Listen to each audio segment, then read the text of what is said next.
ফেসবুকে প্রোফাইল যারা লাল করছেন, আমি তাদের উদ্দেশ্যে বলতে চাই, আমি ততটুকু পর্যন্ত লাল যতটুকু পর্যন্ত আপনারা যৌক্তিক দাবি, কোটা সংস্কার ছিল, যৌক্তিক দাবি, বিচারের দাবি ছিল, ততটুকু পর্যন্ত আমিও আপনাদের সাথে লাল ছিলাম। কিন্তু যখন আপনারা আমার নেত্রী জননেত্রী শেখ হাসিনার পদত্যাগ দাবি করতেছেন এবং ধ্বংসলীলায় মেতে উঠেছেন, তখন আমি যেমন আপনাদের যেমন আমার নেত্রীর বিরোধিতা করার অধিকার আছে, আমারও আমার নেত্রীর পক্ষে দাঁড়ানোর অধিকার আছে। আমি এই সস্তা জনপ্রিয়তার জন্য এখানে ভাইরাল হইতে আসি নাই। আমি জানি যে এখন দেখা যাচ্ছে যে এমন একটা অবস্থা যে আপনি ফেসবুকটা এমন, যেমন ধরেন আমার মাননীয় প্রধানমন্ত্রী বলতেন যে আমি ফেসবুক এমপি। আমি যদি ফেসবুক এমপি হিসেবে চিন্তা করতাম, তাহলে ফেসবুকে তো এখন পুরাটাই দখল করে রাখছে হচ্ছে গিয়ে এই জামাতের লোকজন সবচেয়ে বেশি দখল করে আছে।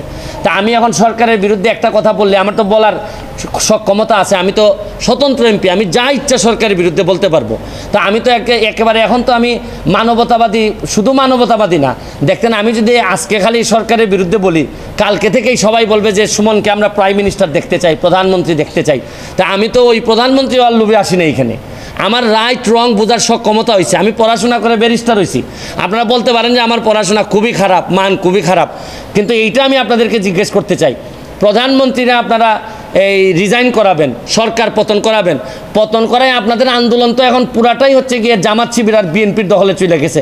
তাইলে আপনারা জামাতকে আবার ক্ষমতায় আনবেন, তারেক জিয়ারে আবার ক্ষমতায় নিয়ে আসবেন যিনি দ্বন্দ্বপ্রাপ্ত।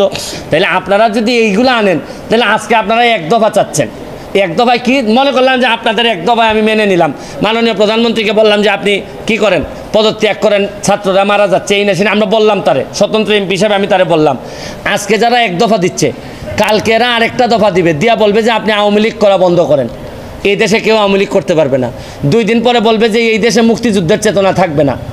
এরা একটার পর একটা দফা তো আপনি যদি সব সারেন্ডার করে মেনে নেন, তাহলে আমরা যাব কোথায়? আমি তো কোনো সংঘাত চাই না, আমি তো কোনো ধরনের সংঘাত, একটা প্রাণহানিরও আমি কোনোভাবেই পক্ষে না।